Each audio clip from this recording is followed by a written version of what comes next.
김정수 씨는 67세였습니다. 37년간 은행원으로 성실하게 일했고 정년퇴직 후 아내 박영애 씨와 함께 소박하지만 행복한 노후를 꿈꿨습니다.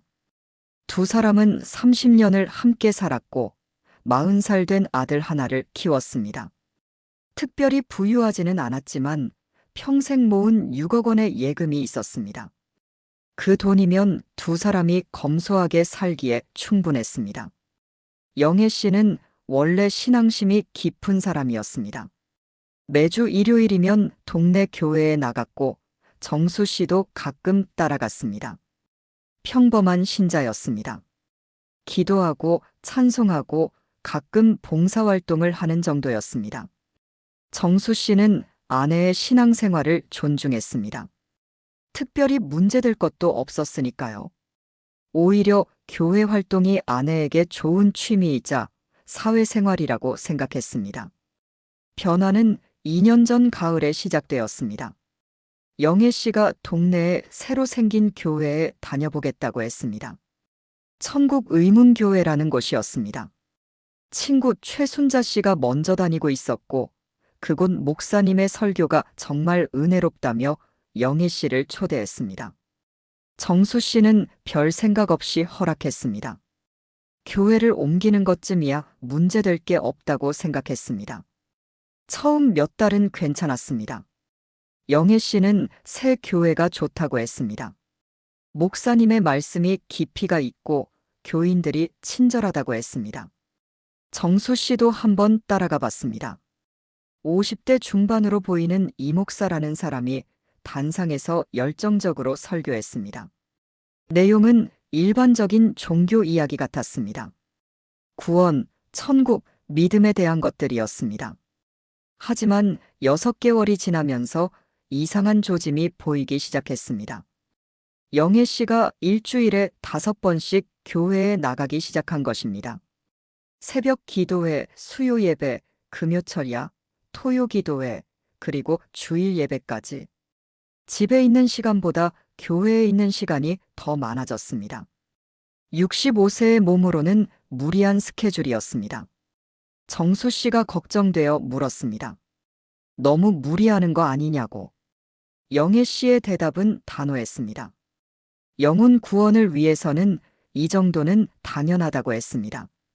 이 목사님이 게으른 신앙은 지옥으로 가는 지름길이라고 가르쳤다고 했습니다. 그 다음부터 영애 씨의 말투가 변하기 시작했습니다. 대화 중에 이 목사님이 이렇게 말씀하셨다는 말이 하루에도 수십 번 나왔습니다. 이 목사님의 말이 곧 진리인 것처럼 들렸습니다. 정수 씨가 뭔가 의견을 내면 영희 씨는 그것이 이 목사님의 가르침과 맞는지부터 확인했습니다. 1년이 지났을 무렵 영희 씨는 집안 물건들을 팔기 시작했습니다. 귀금 속 명품 가방, 비싼 옷들이 하나둘 사라졌습니다. 정수 씨가 물으니 교회에 헌금했다고 했습니다. 땅의 재물은 썩어 없어지지만 하늘의 보물은 영원하다는 것이 이유였습니다. 정수 씨는 불안해지기 시작했습니다. 하지만 아내를 믿었습니다. 30년을 함께 산 사람이었습니다. 분별력이 있는 사람이라고 생각했습니다. 조금 열심히 신앙생활하는 거라고, 곧 정상으로 돌아올 거라고 생각했습니다. 그러던 어느 날 아들 민준이 전화를 걸어왔습니다. 목소리가 심각했습니다. 어머니가 자기 통장 비밀번호를 알려달라고 했다는 것입니다. 교회에 헌금해야 한다면서요. 민준은 이상하다고 느꼈습니다. 어머니가 돈에 대해 이렇게 집착한 적이 없었으니까요. 정수 씨는 그제야 통장을 확인했습니다. 손이 떨렸습니다. 6억 원 중 3억 2천만 원이 사라져 있었습니다. 평생 모은 돈의 절반 이상이었습니다. 거래 내역을 보니 모두 천국의문교회로 이체된 것이었습니다. 11조, 감사헌금, 건축헌금, 선교헌금이라는 명목이었습니다. 정수 씨는 아내를 마주 앉혔습니다. 통장을 보여주며 물었습니다. 영애 씨는 당연하다는 듯이 대답했습니다. 하나님의 일에 쓴 돈이라고 했습니다. 이 목사님이 말씀하시길 종말이 가까워졌다고 했답니다. 그러니 지금 재물을 하늘에 쌓아야 한다고 했습니다. 정수 씨는 믿을 수가 없었습니다. 종말이 가까워졌다니. 그런 황당한 말을 아내가 믿고 있다니. 하지만 영애 씨의 눈빛은 흔들림이 없었습니다. 오히려 정수 씨를 불쌍하게 바라봤습니다. 구원받지 못할 사람을 보는 눈빛이었습니다. 그날 밤 정수 씨는 잠을 이룰 수 없었습니다. 30년을 함께 산 아내가 낯설었습니다. 이건 단순히 교회를 열심히 다니는 게 아니었습니다. 뭔가 심각하게 잘못되어 가고 있었습니다. 다음 날 정수 씨는 아들 민준을 만났습니다. 두 사람은 대책을 논의했습니다. 민준은 이 목사라는 사람을 조사해 봐야 한다고 했습니다. 인터넷을 뒤져보니 천국의문교회에 대한 정보는 거의 없었습니다. 홈페이지도 없고 SNS도 없었습니다. 다만 비슷한 이름의 교회들이 전국에 몇 개 있다는 것을 알아냈습니다. 그리고 그 교회들에서 피해를 본 사람들의 제보가 온라인 커뮤니티에 올라와 있었습니다. 어떤 사람은 어머니가 교회에 전 재산을 헌금한 후 연락이 끊겼다고 했습니다. 어떤 사람은 아버지가 그 교회에 빠진 후 가족과 완전히 단절됐다고 했습니다. 공통점은 하나였습니다. 종말론을 설파하며 신도들에게 재산을 헌금하도록 유도한다는 것이었습니다. 정수 씨는 소름이 돋았습니다. 이건 사이비 종교였습니다. 그리고 아내는 이미 깊이 빠져 있었습니다. 정수 씨는 직접 확인하기로 했습니다. 수요일 저녁 영애 씨 몰래 천국의문교회를 찾아갔습니다. 건물은 생각보다 컸습니다. 3층짜리 건물 전체가 교회였습니다. 입구에서 한 남자가 반갑게 맞아줬습니다. 새로 오신 분이냐고 물었습니다. 정수 씨는 예배를 보러 왔다고 대답했습니다. 예배당 안은 100명 정도의 사람들로 가득했습니다. 대부분 60대 이상의 노인들이었습니다. 영애 씨도 앞쪽에 앉아 있었습니다. 정수 씨는 뒤쪽 구석자리에 앉았습니다. 이 목사가 단상에 올랐습니다. 카리스마 있는 목소리였습니다. 설교가 시작되었습니다. 처음에는 일반적인 종교 이야기였습니다. 사랑, 용서, 구원에 대한 것들이었습니다. 하지만 20분쯤 지나자 분위기가 달라졌습니다. 이 목사는 세상의 종말에 대해 이야기하기 시작했습니다. 곧 심판의 날이 온다고 했습니다. 믿는 자들은 구원받고 믿지 않는 자들은 지옥불에 떨어진다고 했습니다. 그리고 지금 이 순간 하늘에 보물을 쌓는 자만이 구원받을 수 있다고 강조했습니다. 하늘에 보물을 쌓는다는 것은 곧 헌금을 의미했습니다. 이 목사는 구체적인 금액까지 제시했습니다. 최소 1억 원 이상은 헌금해야 천국에 들어갈 수 있다고 했습니다. 돈이 없다면 집이라도 팔아야 한다고 했습니다. 땅의 집보다 하늘의 집이 중요하지 않냐고 물었습니다. 신도들은 고개를 끄덕였습니다.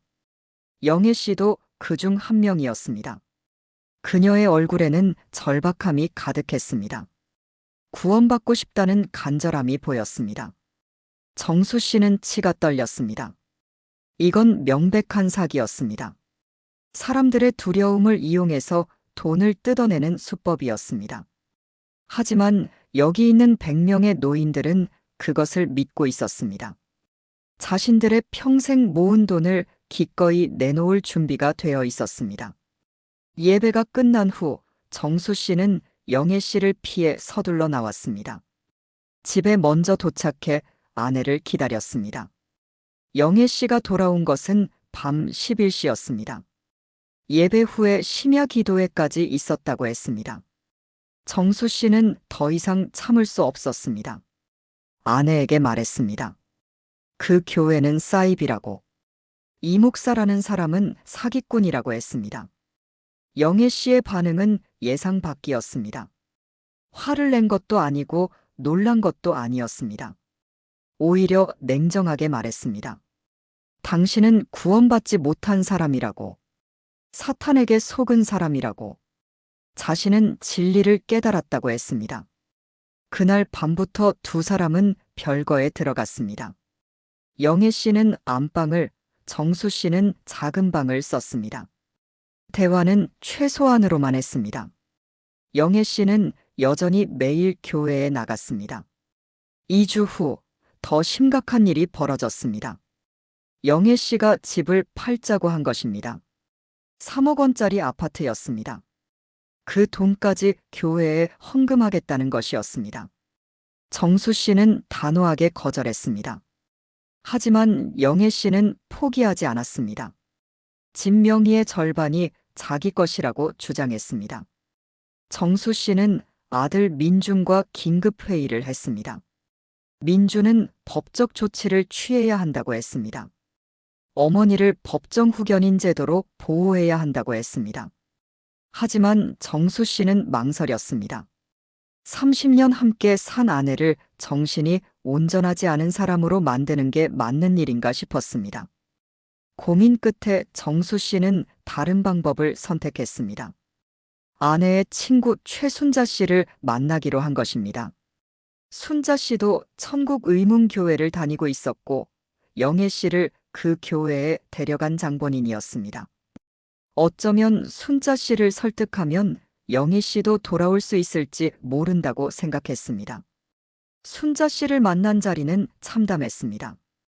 63세의 순자 씨는 이미 남편과 이혼한 상태였습니다.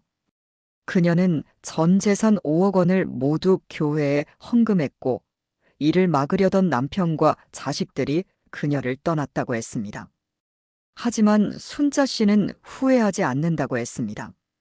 오히려 행복하다고 했습니다. 구원의 확신이 있다고 했습니다. 정수 씨는 절망했습니다. 이건 설득의 문제가 아니었습니다. 완전히 세뇌된 상태였습니다. 그날 밤 정수 씨는 인터넷을 뒤졌습니다. 사이비 종교 피해자 가족 모임을 찾았습니다.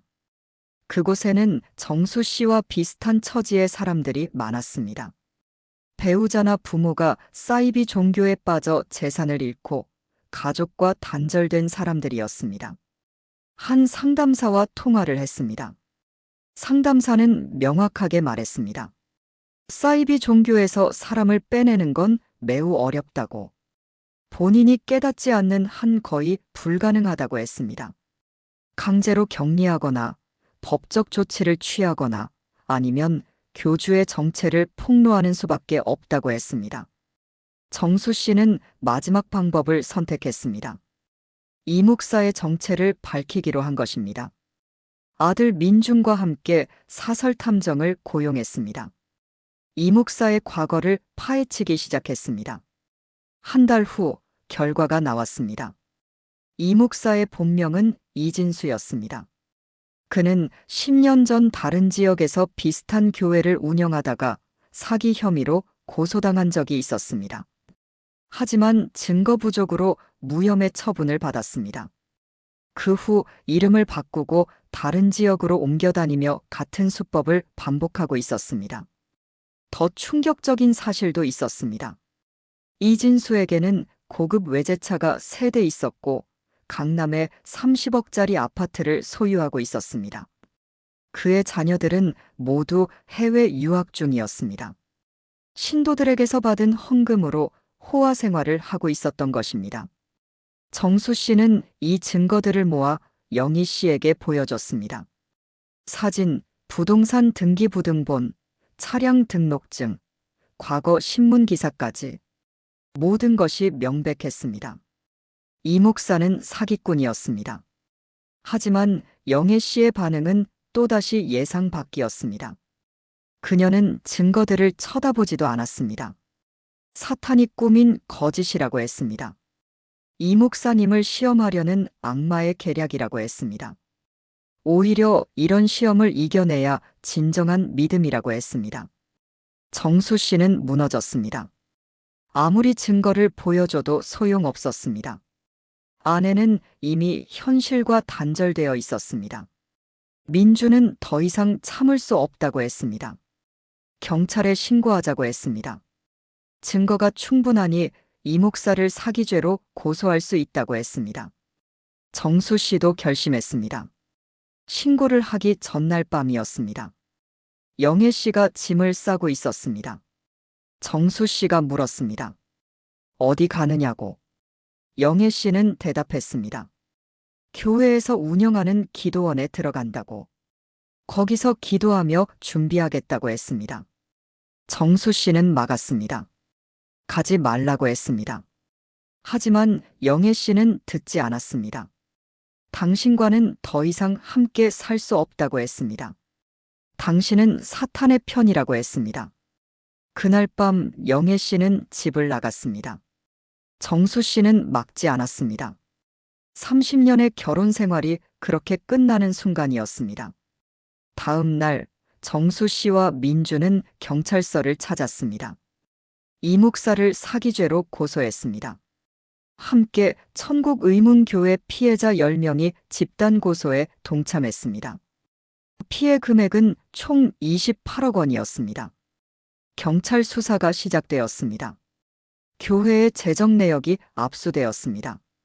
이 목사는 종교의 자유를 주장하며 혐의를 부인했습니다. 하지만 증거는 명백했습니다. 헌금이 개인 계좌로 빠져나가 부동산과 주식에 투자된 기록이 있었습니다. 3개월 후 이 목사는 사기죄로 기소되었습니다. 언론에서도 이 사건을 다뤘습니다. 노인들을 대상으로 한 사이비 종교 사기라는 제목으로 뉴스에 나왔습니다. 재판이 진행되는 동안 정수 씨는 영희 씨를 찾아다녔습니다. 교회 기도원은 이미 폐쇄된 상태였습니다. 영애 씨를 포함한 신도 20여 명이 다른 곳으로 옮겼다는 정보를 들었습니다. 하지만 정확한 위치는 알 수 없었습니다. 6개월 후 1심 판결이 나왔습니다. 이 목사에게 징역 7년이 선고되었습니다. 사기죄가 인정된 것입니다. 피해자들에게는 일부 손해배상이 결정되었습니다. 하지만 이미 쓴 돈을 모두 돌려받을 수는 없었습니다. 판결 소식이 나간 후였습니다. 정수 씨는 영애 씨에게서 연락을 받았습니다. 만나자고 했습니다. 정수 씨는 기대했습니다. 어쩌면 아내가 정신을 차린 것일지도 모른다고 생각했습니다. 하지만 만남의 자리는 정수 씨의 기대를 완전히 무너뜨렸습니다. 영애 씨는 여전히 교회를 믿고 있었습니다. 아니, 오히려 더 강하게 믿고 있었습니다. 영애 씨는 말했습니다. 이 목사님이 구속된 것은 예언의 성취라고.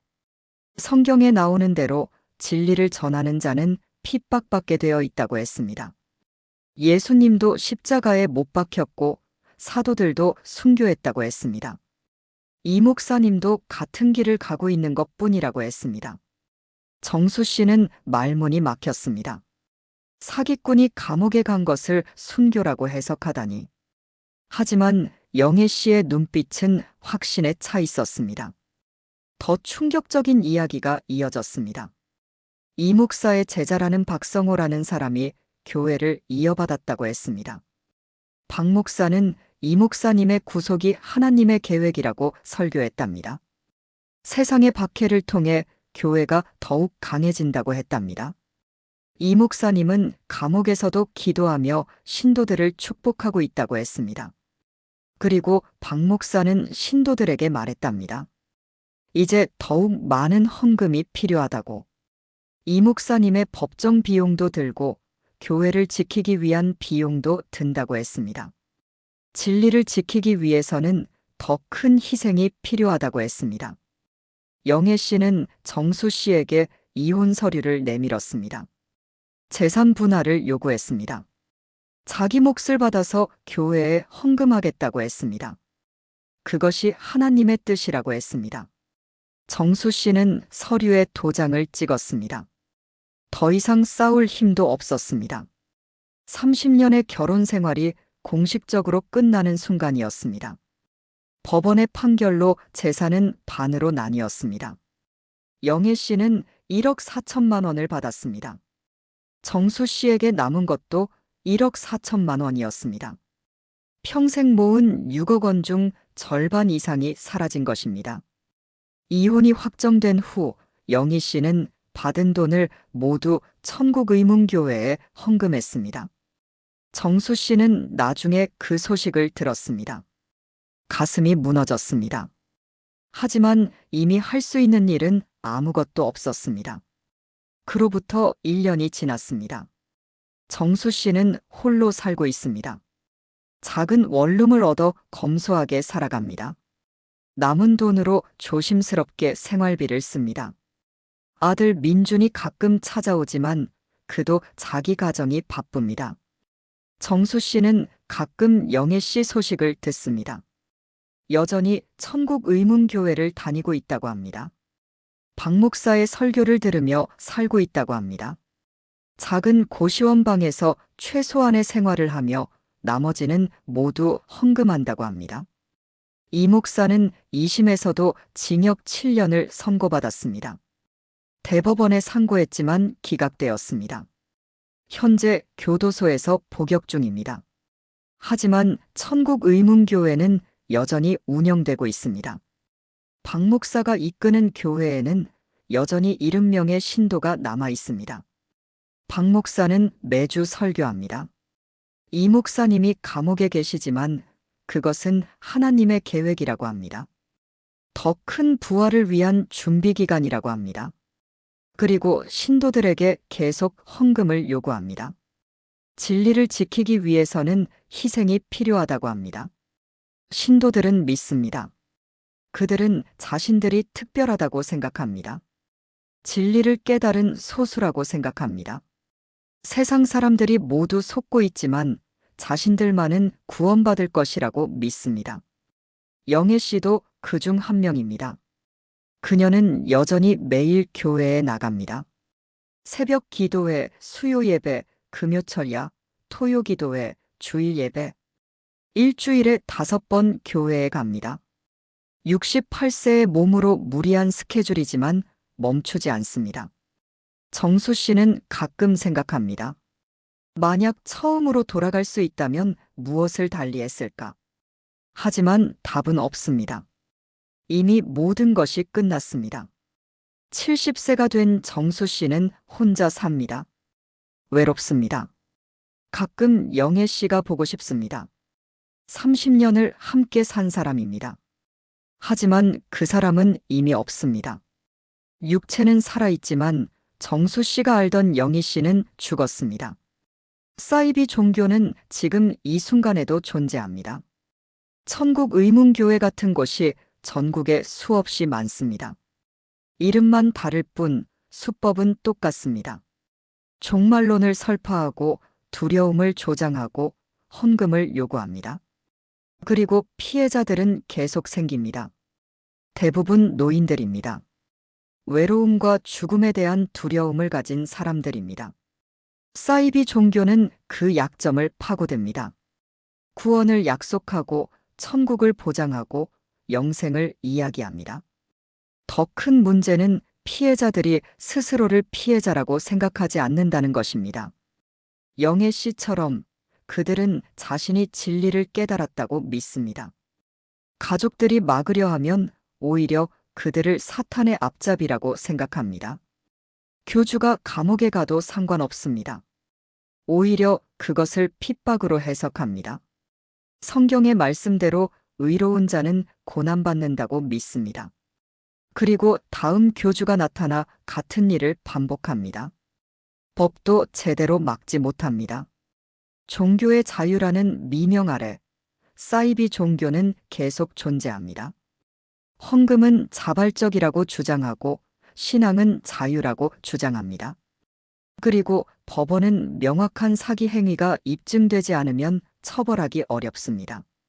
정수 씨는 오늘도 작은 원룸에서 혼자 저녁을 먹습니다. 텔레비전을 켭니다. 뉴스에서 또 다른 사이비 종교 사건이 나옵니다. 이번에는 부산입니다. 노인 50명이 전 재산을 헌금했다고 합니다. 교주는 자신이 재림 예수라고 주장한다고 합니다. 정수 씨는 한숨을 쉽니다. 똑같은 일이 반복되고 있습니다. 어디선가 또 다른 정수 씨가 생기고 있을 것입니다. 또 다른 영애 씨가 사이비 종교에 빠지고 있을 것입니다. 이 이야기는 끝났지만 현실은 아직 끝나지 않았습니다. 지금 이 순간에도 어디선가 비슷한 일이 벌어지고 있습니다. 누군가의 부모가, 배우자가, 자식이 사이비 종교에 빠져들고 있습니다. 그들은 진리라고 믿습니다. 구원이라고 믿습니다. 하지만 실제로는 사기입니다. 착취입니다. 파괴입니다. 사이비 종교는 한 사람의 인생만 파괴하지 않습니다. 가족 전체를 파괴합니다. 관계를 파괴하고 신뢰를 파괴하고 미래를 파괴합니다. 그리고 그 상처는 평생 남습니다. 정수 씨는 창밖을 바라봅니다. 거리에는 사람들이 오갑니다. 그중 누군가도 정수 씨처럼 고통받고 있을지 모릅니다. 하지만 아무도 모릅니다. 사이비 종교의 피해는 겉으로 드러나지 않습니다. 이 이야기를 듣는 당신에게 묻습니다. 당신의 주변은 안전합니까? 당신의 가족은 괜찮습니까? 혹시 누군가 갑자기 종교에 심취하기 시작했습니까?